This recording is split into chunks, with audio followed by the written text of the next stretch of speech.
let's start, I guess, first of all, 2012, the year it was, obviously a pretty interesting year, financially and a lot of things that came up. But talk about the year it was in 2012 for the city and for what you were responsible for. There's a lot there to deal with. Well, overall, of course, the biggest projects that we're involved in really get a lot of overall community coverage. The two biggest projects we're involved in are expansion of our wastewater and water treatment plants. They consume the largest proportion of our capital budget, and also the major trunks that are going up the hill and heading off to serve the regional trunk to serve the communities to the south. That's another major project with a river crossing. So all these major capital projects involve a tremendous amount of our staff time. At the same time, I think one of our biggest areas of focus was the downtown. And I think we've made huge progress there with the work on Gates Avenue, the temporary activities along Ross Street with the completion of Veterans Park, and the Ross Street experience with the square out there brought people to the downtown with events, etc. And I think that we've kind of turned the corner in creating quite a bit of momentum and excitement and activity in the downtown. Of course, there's more work to be done, but it's a really good start. Looking at the year it was and the challenges that you guys face, because I mean obviously every city has a lot of challenges, and the way you guys dealt with it, and a lot of planning involved to get all these things lined up properly. What were the biggest challenges for you guys this year? Well, one of the biggest challenges that we had was the bike lane project, which was put in as a pilot based on the recommendations of a committee that included a lot of health professionals and a number of other players, engineers, as well as cyclists and community members. And there was quite a lot of community opposition to a number of those lanes, and some of them were taken out. So that was a fairly controversial project, but it needs to be remembered that it was in fact a pilot.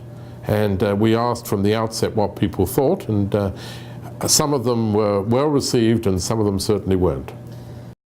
Looking at those challenges, I mean, you guys move on now and plan for the 2013. Looking ahead now and seeing what direction we're going, what should people expect to see in 2013 from the City of Red Deer? Well, 2013 is perhaps the most exciting year from a number of years, and what we're experiencing in 2013 is a number of centennial projects, in fact a suite of centennial projects that we're dealing with, and those projects include a new skateboard park for kids or older kids up on the North Hill in Glendale, as well as the spray park downtown. But there are a number of other centennial projects. We've made a major contribution to the expansion of the Centrium. We made a major contribution, a multi-million-dollar contribution to the curling rink, which had to basically be rebuilt. But of course, those projects cater for all age groups and interests.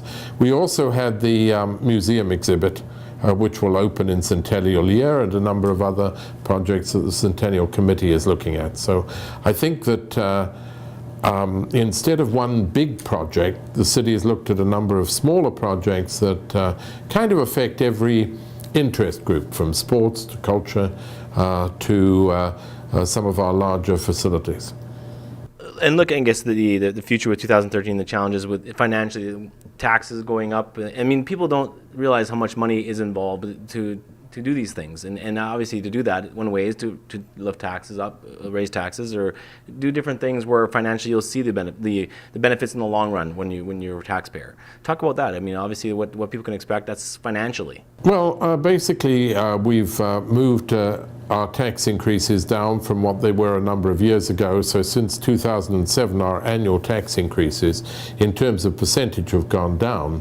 But they're still hovering a little above inflation because construction cost is beginning to go up again. And the community has expectations that we should do a number of things as we grow. And the new revenue from growth doesn't cover some of the services that we need to expand to accommodate that. And so as each neighborhood comes online, even before we get all the taxes from that neighborhood, they need transit, they need various services, and those services, of course, to expand them costs a lot of dollars. So growth is the driver of our tax increase. You know, the other thing is that we have a police force that needs some additional officers, and that's another factor to take into account as we grow, and we have all the good attractions of a larger city, but all the problems as well. And I guess when you look at a bigger city, bigger city problems need bigger city solutions, I guess. And you're looking at the police issue. I mean, that's one thing that's it's about dollars and cents. It's going to add up, I guess. Is that where some of these things will be decided upon?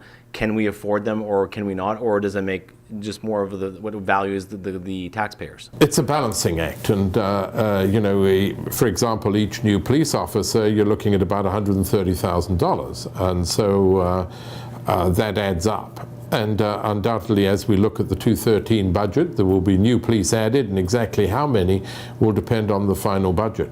As far as capital projects are concerned, we have a majority of our capital budget, about 90%, is funded through various grants and revenues and a bit through our operating budget. And in for the year 2013, about 6% of our capital budget was funded through debt. And it should be said that the major reason for debt are projects like our two plants, our wastewater and water treatment plant. They're $100 million projects, and they can't be accommodated in the short term without some kind of mortgage, if you like. So it's like you can't wait your whole life to save up the money for the house, because the money today to borrow is cheaper than putting the money in reserve and earning interest on it. So most bodies, like the Conference Board of Canada and others, recommend that some of those long-term infrastructure big projects should be funded through debt, and then some of the short-term, you know, the mini parks and all these sort of things should be funded from our ongoing capital and from grants. I guess finish the sentence, I guess. In 2013, will be a year to? 2013 will in many ways be a year to celebrate. Completing a century of progress is the theme that we've kind of chosen both for our budget and for some of our activities. It'll be an exciting year because there'll be lots happening and people coming back to visit the community. There will be a number of new projects, a lot of projects that are free, and programs that are free to all members of the community, because we recognize that we have elements of our community that can't afford some of our facilities, and this will be an opportunity to provide something for them. Last thing, I guess, with an election year coming up, I mean, there's election years coming soon. When you look at civic politics, I mean, people don't see behind the scenes of what it takes to be a mayor or to be a councillor. A lot of work. Well, what do you recommend to those people who are thinking, hey, maybe this is my time to run for politics, because it's a lot of work? And I mean, what I'm looking for, I guess, from you is, what would you advise those people who are looking to run or looking to maybe make a change in their community? Well, as city manager, it really isn't my job to advise people as to how they should prepare to run. I think some people run with a particular interest or something perhaps that they don't like about what we're doing, and some people run with a whole broad range of wanting to make the community better. And you always see a balance of councillors that meet those different needs, and it's really how well that total council works, because they represent that diversity of our community. So I think that as they come to it, they'll come to it with their own particular areas that they want to concentrate on, whether it's we need no more facilities or we should build less because we need to be more careful about things like debt. Those will all balance out as we get a new council. It's always an interesting time, and I put interesting in inverted commas. Words on Mayor Fletcher. You've worked with him a number of years now and seen him through the years that when you were before you were the city manager. Talk about working with him, the relationship it's been. Well, it's been a terrific relationship. I've worked with Mayor Fletcher since I first came to the city in 1980 and was the planner, and he was head of the museum, and then after that head of the facilities within Waskesiu Park, which I was involved in planning. So I've had an excellent working relationship. One of the reasons I came back to the city was because I knew he was mayor and I knew he would provide the kind of leadership that would take the city forward. And I think that over the last 5 or 6 years, working together and with the last couple of councils, a lot has been achieved, and I'm very proud of that.